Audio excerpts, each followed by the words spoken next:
Noël est le mystère de la naissance du Christ par Omram Mikhaël Aïvanov. S'il existe 4 fêtes cardinales, Noël, Pâques, la fête de Saint-Jean et celle de Saint-Michel, ce n'est pas par hasard ou parce qu'il a plu à quelques religieux de les instituer, mais parce qu'elles correspondent chacune à un moment particulièrement significatif dans le cycle de l'année. Au cours d'une année, le Soleil passe par 4 points cardinaux: 21 mars, équinoxe de printemps, 21 juin, solstice d'été, 21 septembre, équinoxe d'automne, 21 décembre, solstice d'hiver. Durant ces 4 périodes, il se produit dans la nature de grands afflux et circulations d'énergie qui influencent la Terre ainsi que tous les êtres qui la peuplent, les plantes, les animaux, les humains. Le passage d'une saison à l'autre se fait par ces 4 points qui sont comme des nœuds de force extraordinaires déterminés pour chaque saison.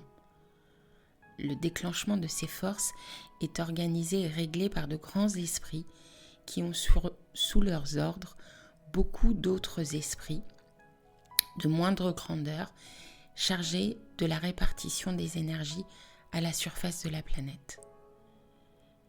Car une multitude d'esprits sont attelés à ces travaux. Il ne faut pas penser que tout se produit mécaniquement dans la nature.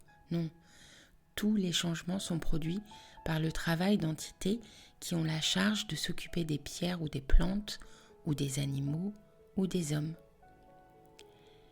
C'est donc à ces 4 points, solstice et équinoxe, que sont attachées les 4 fêtes dites cardinales: Noël, Pâques, la Saint-Jean et la Saint-Michel.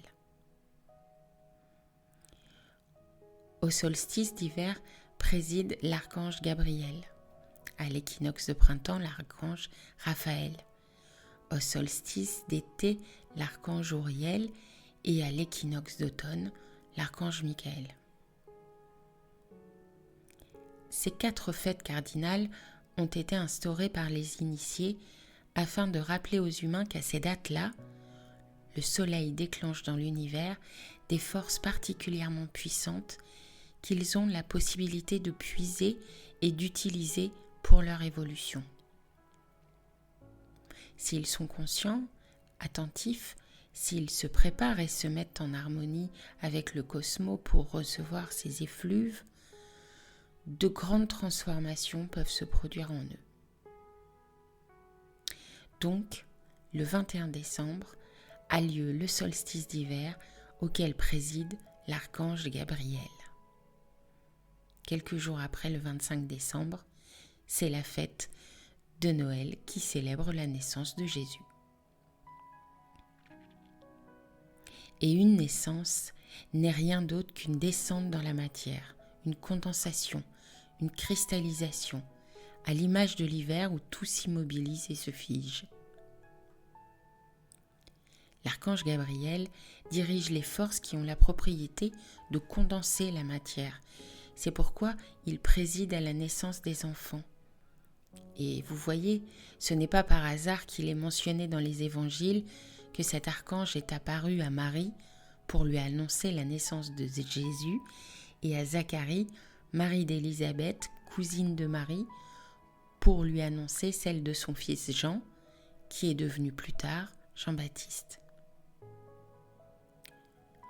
Lorsque les initiés veulent matérialiser une idée, un projet, même sans que cette matérialisation corresponde à une naissance spéciale, ils utilisent cette période du solstice d'hiver pour y parvenir, parce qu'il y a alors partout de bonnes conditions pour le faire.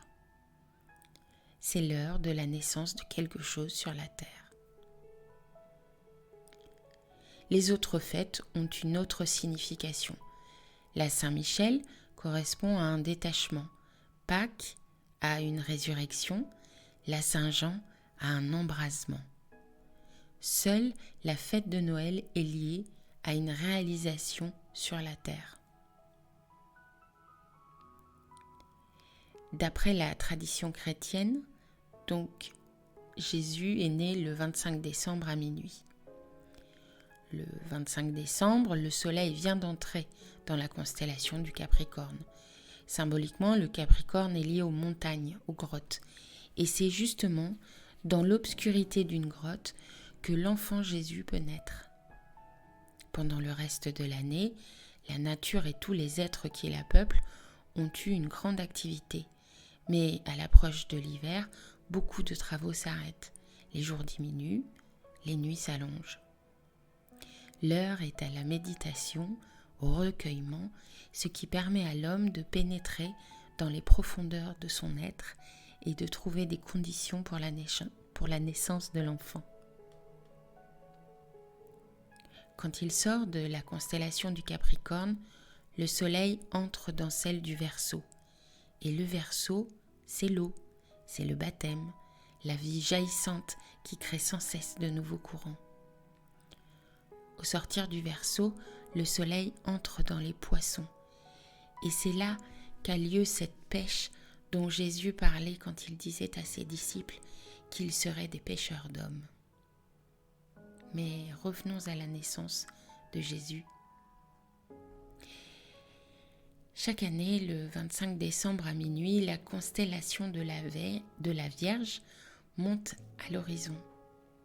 C'est pourquoi il est dit que Jésus est né de la Vierge.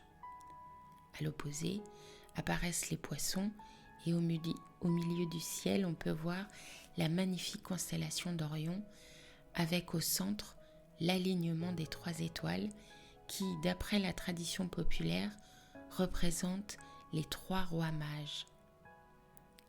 Laissons de côté la question de savoir si Jésus est vraiment né le 25 décembre à minuit.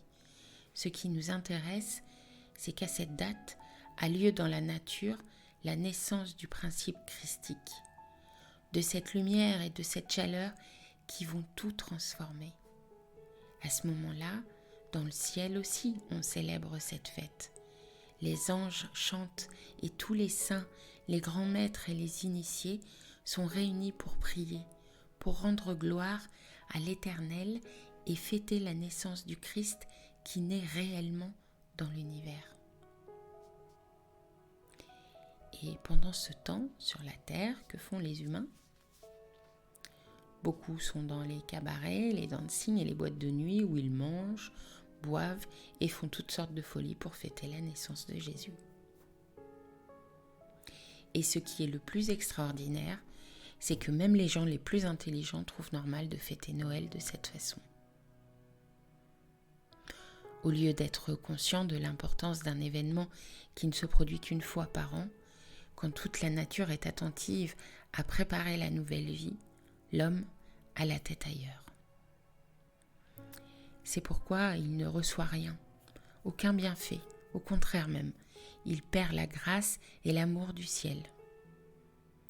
Car que voulez-vous que le ciel puisse donner à un être qui reste insensible à ses courants divins ?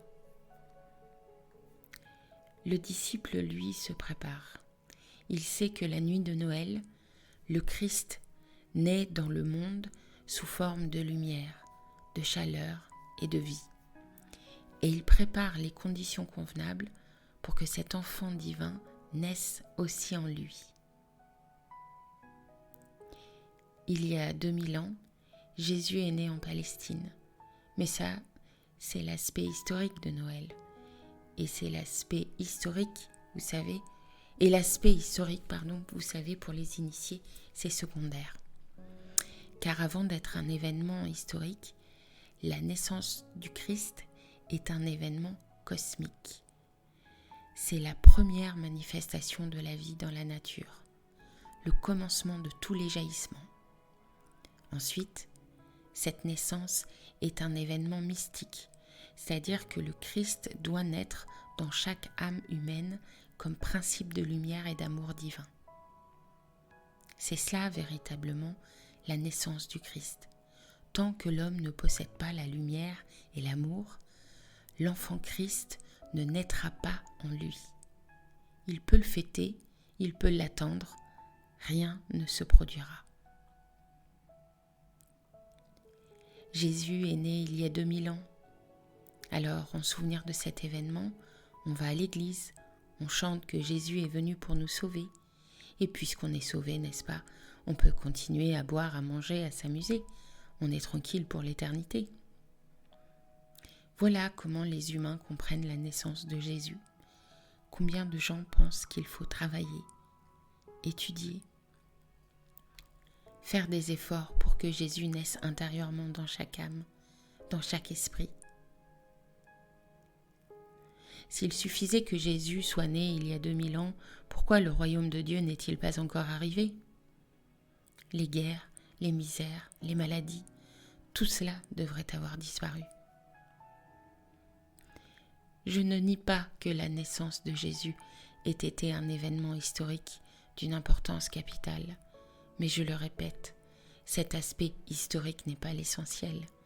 L'essentiel, ce sont les aspects cosmiques et mystiques, parce que la naissance du Christ est un événement qui se produit chaque année dans l'univers, et qu'à chaque moment, le Christ peut naître aussi en nous.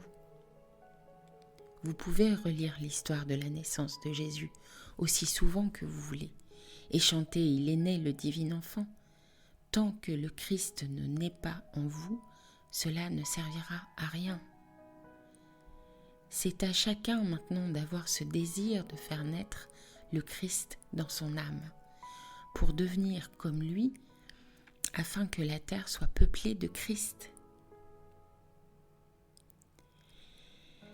Car c'est cela que Jésus lui-même demandait quand il disait « En vérité, je vous le dis, celui qui croit en moi fera, lui aussi, les œuvres que je fais.